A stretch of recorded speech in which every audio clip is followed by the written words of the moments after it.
All right, so this is a mindset that I've had for a long time, and this is what kicked off this whole path for me of coaching and all this stuff.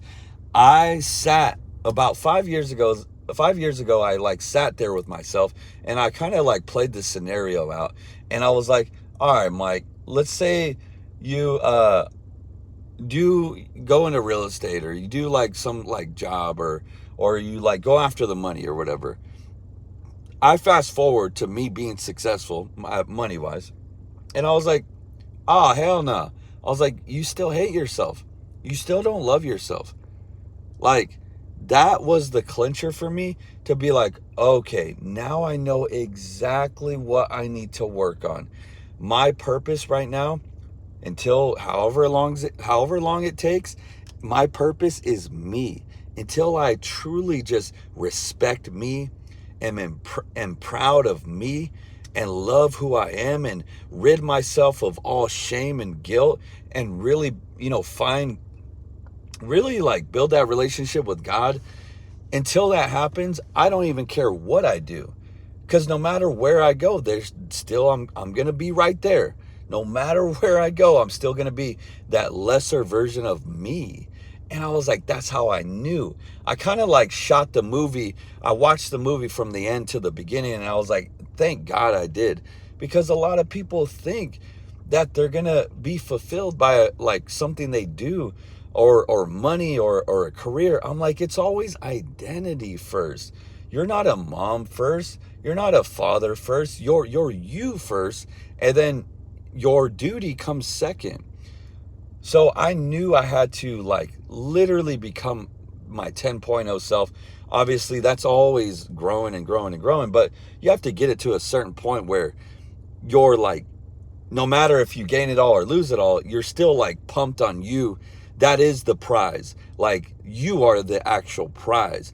And that's what I teach. Like, I didn't get into this for money. I didn't even know you could do that. Like, I didn't even know.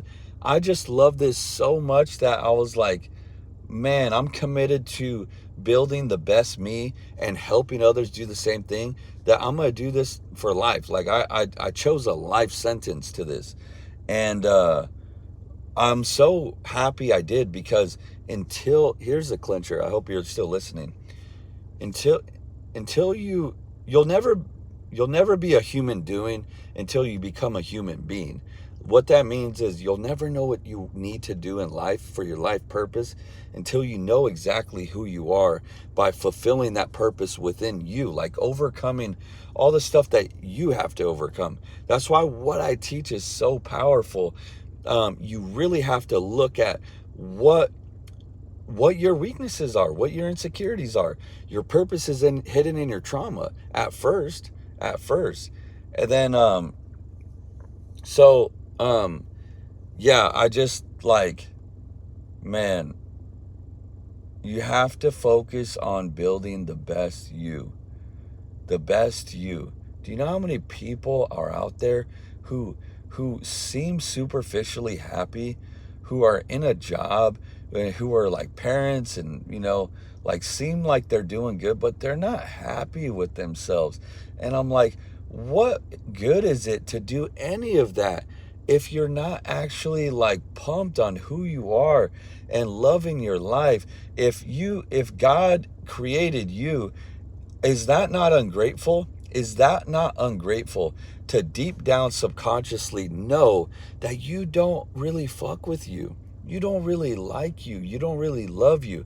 There's no money in the world that will be able to suffice that. So that is the life purpose in the beginning, is to create the best you in God. And oh my gosh, like, what are we doing? Like, that is the goal. That's what I teach on my program. Like, do you realize that the only way to make more money is to upgrade your personal development, is to become a better you? This lesser version that you are right now, there's no way you're going to become a millionaire that way. There's no way. Because that person that needs to, that person that's going to become a millionaire, he would never get there. He's not ready to. He doesn't feel worthy of it. He doesn't have the confidence and the belief system to get himself there. Do you see my logic? This is why personal development, identity is so crucial.